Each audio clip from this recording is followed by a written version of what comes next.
Welcome to the Hub, our main topic segment of the show. And for this Hub, it's time for a movie review. We discuss Lilo and Stitch. Thanks for the woo. You're welcome. Look, we discuss Lilo and Stitch, Walt Disney Pictures' latest offering for the 2025 summer blockbuster movie season, whose official date of release in the United States was on Friday, May 23rd, 2025. And in case you aren't familiar with it, Disney describes the movie like so, and I quote, Lilo and Stitch is a wildly funny and touching story of a lonely Hawaiian girl and the fugitive alien who helps to mend her broken family. And of course, we present our review in two parts, non-spoiler and spoiler-filled. But I usually say that for every movie review. Yeah. But it's kind of weird with this one, right? Because it's literally based on the anime review that was... Yeah. It came out in 2002. I don't know that there's a lot of... So there are parts that are different, though, like significantly so. Very much. Sure. Like plot points that are different. So I guess that would be spoilers if we were talking about the differences in the plot. Okay. Yes. All right. So we'll do that then. We'll still do the spoiler and non-spoiler sections. Sure. Of this. Yeah. All right. There. Fair enough. All right. But if you've seen a movie, a cartoon movie. Yeah, you mostly know. Yeah. The basic. You got the gist of it. All right. And as always, we will give you ample warning before going into the spoiler-filled part. Awesome. So, non-spoiler section. Here we are. This is Lilo and Stitch live action. Who would like to lead off? Okay. I'm not a huge fan of this movie, the animated version.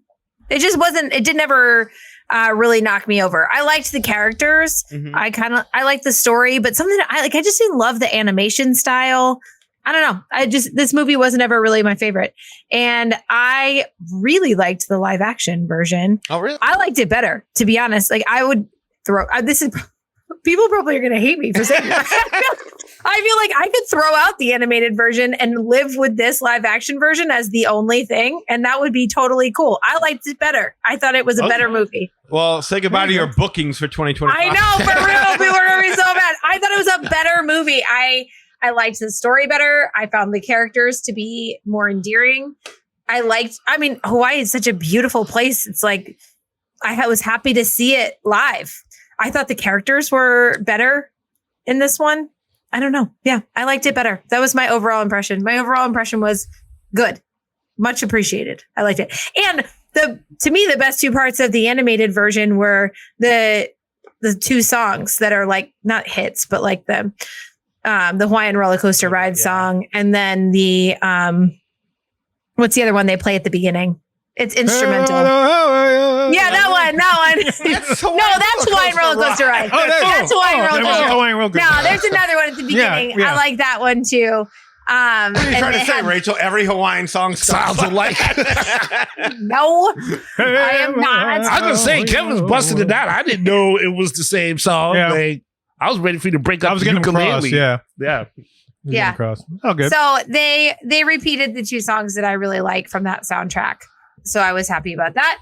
And yeah, I thought overall it left me with nothing that I was wishing for. It hit all the right notes. Interesting. Okay. Well, I'll go next. First and foremost, I want to thank Kevin for wearing that shirt right now, that tropical shirt. I think it was a pro. I even have blue very shorts. Appropriate. I wish I would have known I would have gone Hawaiian as well. But that is nice. Yeah, thank you. I'm bringing the mood. You're right. You bring it all the time. It's giving Hawaii. So I was a big fan of the original Lilo and Stitch. So I wasn't the least bit excited at all about watching this movie.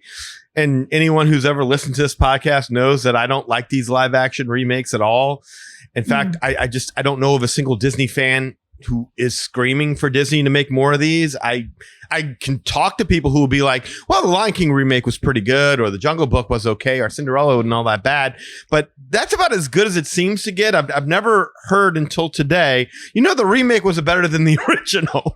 This is the first. That's fair. That is the first time I've ever heard that. So, congrats, Rachel. You broke the mold there, and it's the first time I've ever heard that one. So the rest of us, I don't know. I have the emotional equivalent of a gag reflex every single time I hear them making one of these. Yeah, that's me too, by the way. I don't love the live actions. Oh, good. Okay. Mm-hmm. So When it comes to the Lilo and Stitch one, though, I do think that this is a best case scenario for Disney in that at times the remake really does manage to capture the charm of the original film. And that's mostly, I think, due to the actresses who play Nani and Lilo. They were so good. Yeah. I think they were remarkable. Both do a really good job of capturing the essence of the characters that they were meant to portray. The bond between the two sisters is really the heart of the film, and it really carries it. Is it as good as the original? To me, no. But the magic is definitely there, and you could genuinely feel the emotional connection between the two in moments. And I think Stitch feels authentic as well. In no small part because they got Chris Sanders to return as the voice of Stitch. So, yeah, same guy. Yeah, that helps a lot. And lastly, I want to give it up to Hannah Waddingham. Yeah. The woman from Ted Lasso. Ted Lasso, yeah. Yes. I think she nailed the Grand Councilwoman. I thought she embodied the spirit of that character so well. I really enjoyed her, but that's about it. Oh, yeah? Yeah. Every other character in this movie I felt was significantly worse than the original counterparts. Like the character of Pleakley wasn't anywhere near as good as, or he wasn't as funny, he wasn't as endearing as when he was portrayed by Kevin McDonald. The realistic design was kind of off-putting. The personality isn't as fun with that nervous manic energy that Kevin McDonald brought to the role. I felt like what they did to Jamba was the equivalent of character assassination.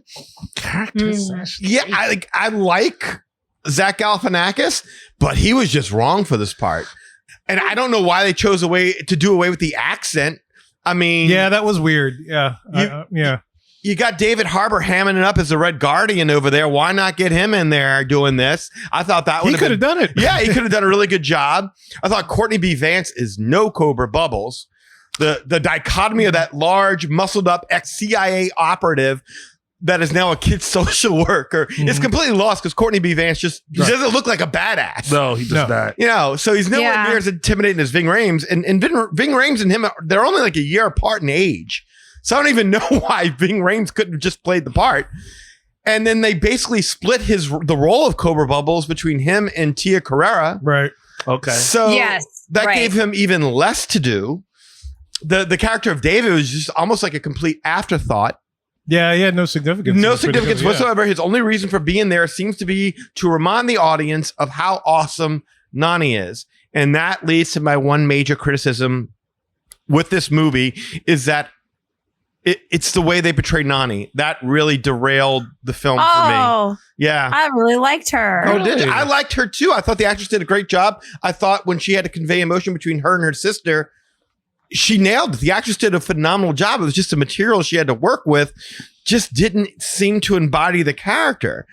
Like they couldn't just let her be the older sister with her own issues and her own foibles, trying to adjust to raising Lilo and having all these troubles along the way. Instead, you're beaten over the head with how awesome Nani is. She's an awesome surfer and she's giving all that up for her sister. And she's got a full scholarship for any time she wants at the most prestigious college to be the best marine biologist in the world, but she's given that up for her sister. And there's this nice guy, David, who's like totally in love with her, but she won't engage in that because he's totally engaged in the responsibilities of dealing with her sister. And at the end of the movie, she practically exhibits superhero-like power and strength. Oh my God. She Captain America. Yes, to save one of the characters who in the original she never saved. David did the saving. She kicked him to the curb and let him drown. And David had to go rescue him. Oh, wow. And this one, they're like, no. More Nani. Nani's got to be the hero. Nani's got to be the hero. In the theater, I audibly got my children's attention while that scene was happening. And I was like, listen, this is impossible. Yes. No human could do this. I don't want you to think that you can run on the floor of the ocean because this is not a thing humans can do. So please do not try this at home or your local beach. You cannot do that. No. It's like, please, I want you to know this is so fake. I'm sure there's been a lot of fighting movies where somebody ran underwater. I'm sure a Van Damme movie or something has done this. Oh my God. There's just no way.